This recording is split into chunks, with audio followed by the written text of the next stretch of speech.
Today we are in New Haven, Connecticut, and we are talking to Tagan Engel. And Tagan, I know you have a really interesting passion that's a little bit on the complex side. It's got a lot of moving parts, so I'm excited to hear all about it. Can you tell everybody what your passion is and where it started for you? Sure. Well, I think I'm just a very passionate person that gets inspired by just about everything around me. But I would say the two main passions in my life are food and people. They definitely stand out from all the other things. I have helped work on farmers markets in New Haven, teach cooking classes, do food blogging, wrote a community cookbook, and food is kind of something that inspires me all the time, and I'm very passionate about it. I love food. Do you have a favorite dish? That's an impossible question to answer. I know, that's like asking a painter. It's like someone who loves music, like, what's your favorite song? Exactly, so, yes. No, Which I did ask that question, by the way.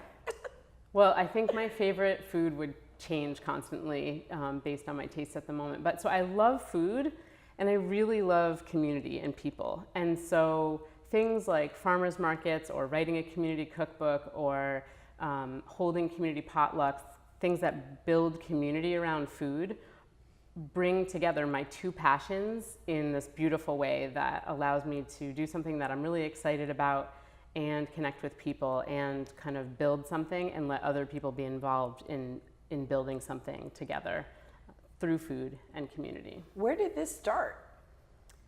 My passion for food definitely started when I was a really little kid. So both of my parents, I think the only thing that they got along on was cooking.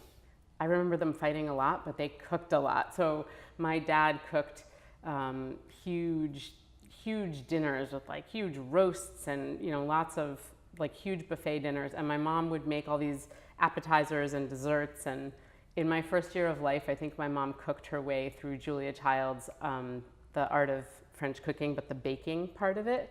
And she used to make pastries and cakes out of our house when I was a kid that she sold to local restaurants. So I learned how to do things like make meringues or frost, use a piping bag when I was probably 5 or younger. My 5th birthday party, there's a picture of me holding a piping bag and piping frosting on a cake. So I think it started with my parents and my family. But I definitely developed a particular love for it that all the rest of my sisters did not. So every child's book every picture book I read as a kid, I remember the food in it. Like, the Free to Be You and Me books, the hippie days. Yes. Oh so there's one. I missed those. There's one with like a girl who eats a mango, and that was before we had mangoes everywhere. And I was like, oh my God, what's a mango? And so another book about this little girl who loses her mitten and she eats her cinnamon sugar toast, and it reminds her of the sandbox. And so literally, like, I just remember food from every single instance of my life. So it was something that I've always been inspired by and been connected to. And as I got older, I also, as I said, really cared about people and community. And so I actually started out as a teacher because I felt like teaching and education was a really important way that I could make a difference in the world. Growing up in New Haven, where there's, it's a very racially and economically mixed city, diverse city. And I really felt like I wanted to do something to help people, and education felt like a way to do that. And so I started off as a teacher, and then I found myself wanting to cook with my students all the time. What did you teach? So I ran after-school programs because I hadn't been certified as a teacher, as a classroom teacher. So I ran after-school programs, and I kept adding more cooking classes and more cooking classes. And eventually I said, I really want to be cooking. And so I left education and started cooking and kind of followed my passion and inspiration into cooking. And so where do you cook? Right now I cook at home, and I built a kitchen at the City Seed office, which is the organization that I work for. So we, through tons of very small community donations, and then IKEA helped out with making an incredible donation, we built a kitchen, which is a community kitchen. So we've been having cooking classes and community potlucks and meet the farmer dinners and meet the chef dinners in that kitchen. And then I've been helping to train community cooking teachers because one of the other things that motivates me is justice and respect for people. So to me, like, being inspired by people is about respecting them and respecting different kinds of people and different types of knowledge. So when I've done and when our organization has done cooking education, it hasn't been about coming in and telling people what to do, like, you shouldn't eat that, you should eat this. It's been about kind of meeting people where they're at and finding out, what do you eat? What does your family eat? What do you like to eat? And then helping them tweak that or learn some new things to make their diet a little healthier so that they can live a long time and be healthy, and kind of maybe giving them education that in the past they would have gotten from their grandparents, but over recent generations has been lost because of the fast food industry and just, you know, the way our culture has changed. And so we've tried to do community building in food coming from a place of respecting people and meeting them where they're at. And so I've done a lot of cooking that way, and then training other people about how to teach cooking. I have always been a fan of International Day when, you know, even with Girl Scouts or Epcot, where you get to sample all the different cultural dishes. I think that's so much fun, and it's exciting, and it does bring people together. I think that's great, and to get a little history lesson at the same time. I think a thing that's really amazing about food is that it's one of those things, it's a sort of unique thing that when there's food, people come together and their differences melt away. That if one of the things I've done is have people cook together as when they first meet. And as soon as people cook together, it doesn't matter if they're the mayor of the city and a kid who just got out of juvenile detention. They're cooking together and they're equals, right? They might both feel uncomfortable with a knife, or they might both feel like, oh, this is my dish, I'm gonna show you how I do it. And so it's an equalizer, and it really brings people together. And I see that for me, it's a perfect harmony of bringing together my passions of food and people, is getting people cooking together. That's a great icebreaker and team builder at the same time. That's really great. Yeah. So do you have challenges keeping this passion in your life? Like, what would you say for people who are listening and they're like, wow, this sounds really awesome and I love everything she's doing, but I'm nervous to do this. I'm sure you've hesitated or you've had challenges to overcome. Yeah, so when I started off cooking, I didn't go to cooking school. I just started getting jobs in restaurants and bakeries and catering companies. And at the time, and still, it was a really male-dominated world. So that was a first challenge, was being a woman in that world. You don't get paid very much money to cook, so that was certainly a challenge. And physically, it's really demanding. So I cooked professionally for about 12 years, full-time. And those were all the challenges that I faced. At a certain point, I opened my own private cooking and catering business, which allowed me to overcome some of those challenges. And so many people want to do that. So how was that transition for you?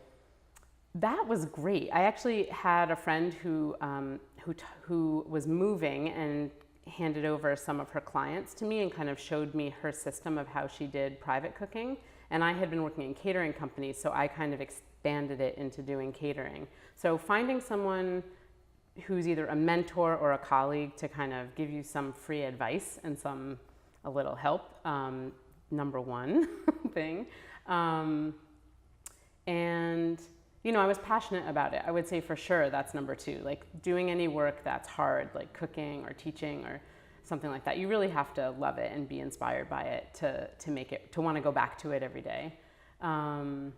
And by opening my own business, I had a lot of creative freedom. So that really helped for me, because cooking for me was a way to be an artist, but also get paid. And I really at heart am an artist, and it was a way that I felt comfortable doing my art, but getting paid for it. So I think having some independence and some freedom in having my own business was good. And then I did it for a while where I didn't have a lot of overhead, because I was cooking in other people's homes or sharing space with people. So that was another way to make it affordable. So what have you learned about yourself? I've learned that if I am passionate about something and inspired to do something, that I can make it happen. And I've done that repeatedly over the past 10 or 15 years, starting new projects, new businesses, putting big events on and things like that. So that definitely is a great confidence builder for life.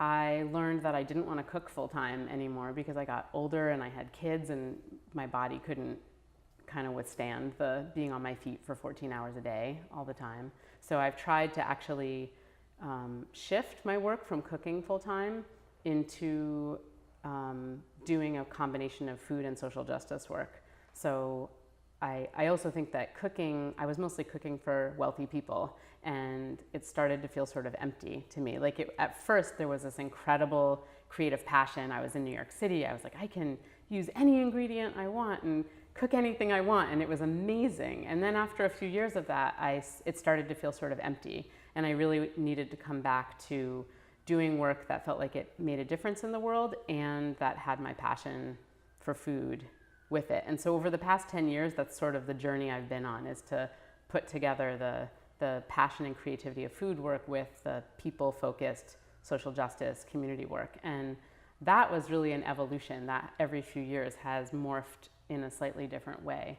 And it allowed me, I think, to bring in another passion so that it wasn't just food, it was also this kind of social justice and community building piece. And the things that have helped with that were finding partners to work with so that I wasn't doing everything all on my own. What is the most powerful connection you have between food and community? I think for me and a lot of us in New Haven who are working on food, that really believing that food is a basic human right. Good food, nourishing food, farm fresh food is a basic human right. That shouldn't be something that people get just because they have money or they have a car. That really is something that everybody should be able to get and have access to.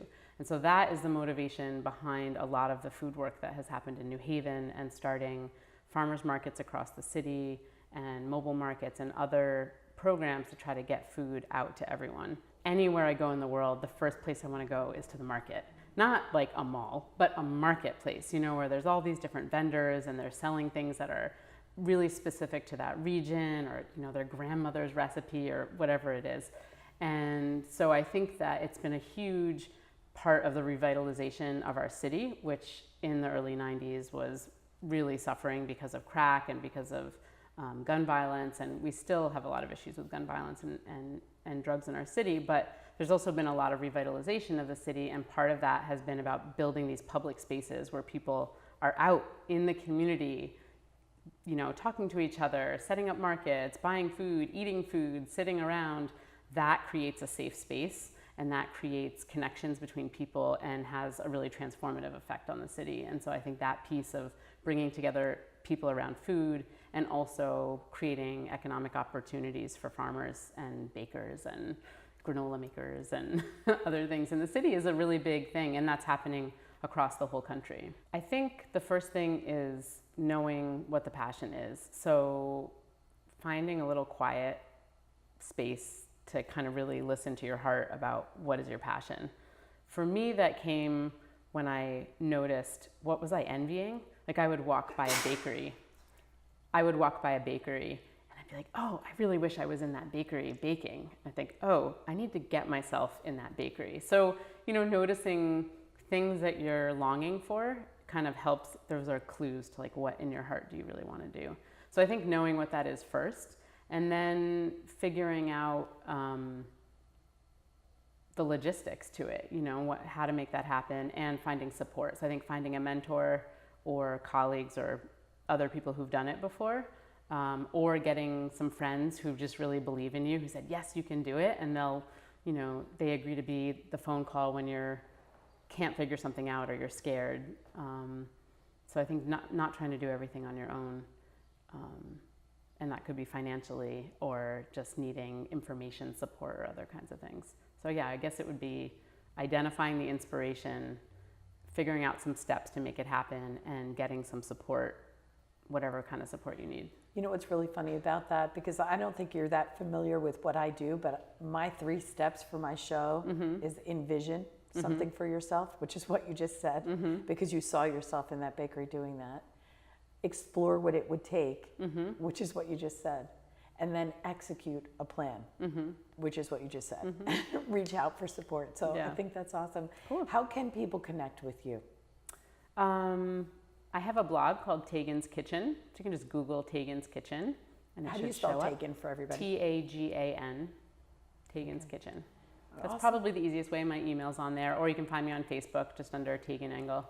So yeah, and what's next? I don't know. I'm sort of in a transition time of figuring out the next wave of what I'm doing with food. So. Well, I hope you come into our private group and let everybody know exactly what that next step is, because absolutely. I know so many people will be inspired by what you're doing and the path you've taken and making connections between what you've done. So many people want to start catering businesses or just have a true passion for cooking and food and people, and because you know those two things are so closely related, right? The social aspect and I think the fact that life has taken you to a place where you needed that emotional connection. You know, it's beautiful, and I can't wait to see what you do with it next. So thank you so much. And I talk to you, and I talk to you, and I talk to you, and I talk to you, and we love, and we hate, and we demonstrate, we try to relate. This is my breakthrough. Whoa. Said now, this is my breakthrough. Whoa.